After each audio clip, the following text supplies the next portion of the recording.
মুর্শিদাবাদে জিয়াগঞ্জ আজিমগঞ্জ পুরসভায় তুমুল বিক্ষোভ, নিজের ঘরে রাতভর ঘেরাও থাকলেন চেয়ারম্যান।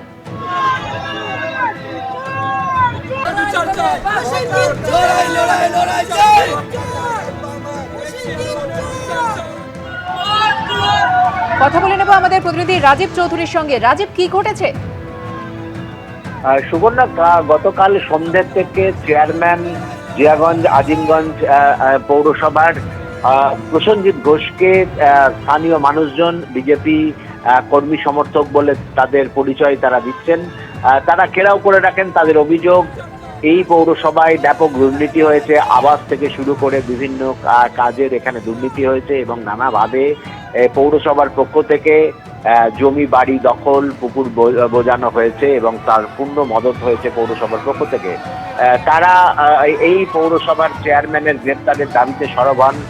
জিয়াগঞ্জ থানার পুলিশ আসে এবং উচ্চপদস্থ পুলিশ আধিকারিকরা বারবার তাদের সঙ্গে আলাপ আলোচনায় বসেন, কিন্তু বিক্ষোভকারীরা কোনো মতেই চেয়ারম্যানকে কিন্তু সেখান থেকে গ্রেপ্তার না করে নিয়ে যাওয়ার তারা রাজি হন না এবং তারপরে মধ্যরাতে চেয়ারম্যানকে আটক করে জিয়াগঞ্জ আজিমগঞ্জ থানায় নিয়ে যাওয়া হয়েছে।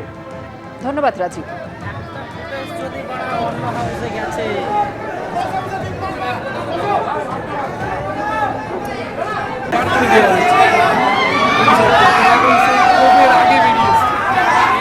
একদিকে উত্তরবঙ্গ উন্নয়ন মন্ত্রী উদয়ন গুহ, তাকে যেমন গতকাল গ্রেফতার করা হলো, একই সঙ্গে কলকাতা পুরসভার 108 নম্বর ওয়ার্ডের প্রাক্তন তৃণমূল কাউন্সিলর সুশান্ত ঘোষ, তিনিও কিন্তু ইতিমধ্যেই পুলিশের জালে। পুরী থেকে তাকে গ্রেফতার করা হয়েছে, তাকেও আনা হচ্ছে কলকাতায়। কিছুক্ষণের মধ্যেই লালবাজারে পৌঁছে যাবেন পুলিশ আধিকারিকরা। সরাসরি আবির দত্ত রয়েছেন আমাদের সঙ্গে। আবির, 27শে মে আমরা দেখেছিলাম সুশান্ত ঘোষের গাড়ির চালককে গ্রেফতার করা হয়েছিল বেলদা থেকে এবং তারপর থেকেই সুশান্ত ঘোষের খোঁজ চলছিল। কাল কোথা থেকে কিভাবে সুশান্ত ঘোষকে পুলিশ গ্রেফতার করল?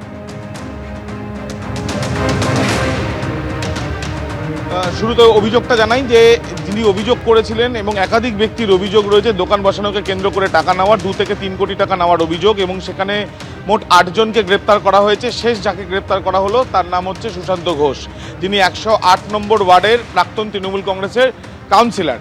সুশান্ত ঘোষ সে পলাতক ছিল, তার সাগরেদদের গ্রেপ্তার করা হয়েছিল তাদের কাছ থেকে পাওয়া তথ্য, এবং তার পরবর্তীকালে কলকাতা পুলিশের তরফ থেকে তাদের যে ইন্টেলিজেন্স সেটা ব্যবহার করে তারা যেটা জানতে পারেন যে পুরীতে রয়েছে সুশান্ত ঘোষ এবং সেখানে একটি দোকানের সামনে থেকে তাকে ধরা হয়, এমনটাই পুলিশ সূত্রে জানা যাচ্ছে।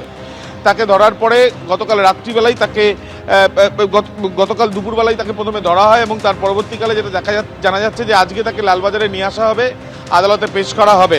সুশান্ত ঘোষের নামে একাধিক অভিযোগে সরব হয়েছিলেন এলাকার বাসিন্দা থেকে বিজেপি কর্মীরা, এবং যারা অভিযোগ করেছেন তারা শুধুমাত্র অভিযোগ লিখিতভাবে করেছেন এমনটাই শুধু নয়, রাস্তায় নেমে তারা প্রতিবাদও করেছেন। দিনের পর দিন তোলাবাজি, হুমকির অভিযোগ তার বিরুদ্ধে, এবং শুধুমাত্র তাই নয়, ডেকোরেটরের কাজ করিয়ে নিয়ে তারপর সেখান থেকে টাকা নিয়ে নেওয়া, এবং এই যে টাকা নিয়ে নেওয়া সেই অভিযোগও কিন্তু করা হয়েছে। অর্থাৎ টাকা না দেওয়ার অভিযোগ এবং তার সাথে সাথে তোলাবাজির অভিযোগ, হুমকির অভিযোগ, একাধিক অভিযোগ এই প্রাক্তন কাউন্সিলরের বিরুদ্ধে, যে কাউন্সিলরকে গতকালই গ্রেপ্তার করা হয়েছে। এই অভিযোগ সামনে আসার সঙ্গে সঙ্গে সে পলাতক হয়ে যায়, তার বাড়িতে পুলিশ গিয়ে পায় না, এবং এর পরবর্তীকালে তার পরিচিত থেকে আত্মীয় স্বজন এবং তার অত্যন্ত ঘনিষ্ঠ যারা তাদের বিভিন্ন জায়গায় সেখানেও খোঁজ নেওয়া শুরু করে পুলিশ, কিন্তু সেখানেও তাকে পাওয়া যাচ্ছিল না। এরপরে জানা যায় যে সপরিবারে সে চলে গিয়েছে এবং পুরীতে সে গা ঢাকা দিয়েছে। পরবর্তীকালে পুলিশ সেখানে গিয়ে তাকে কিন্তু ধরেছে এমনটাই জানা যাচ্ছে, এবং তাকে আজকে আদালতে পেশ করে হেফাজতে চেয়ে আবেদন জানাবে তদন্তকারীরা। আবির, ধন্যবাদ। আর সুশান্ত ঘোষের গ্রেফতারি নিয়ে কলকাতার পুলিশ কমিশনার কি জানিয়েছেন দেখুন। প্রাক্তন মন্ত্রী থেকে প্রাক্তন কাউন্সিলর, একের পর এক ধরপাকড়। সুশান্ত ঘোষ, তাকে ভিন্ন রাজ্য থেকে পুলিশ ধরে এনেছে। মূলত এই যে দীর্ঘদিন ধরে খোঁজা হচ্ছিল, তারপরে ধরলেন, একাধিক অভিযোগ এদের নামে ছিল।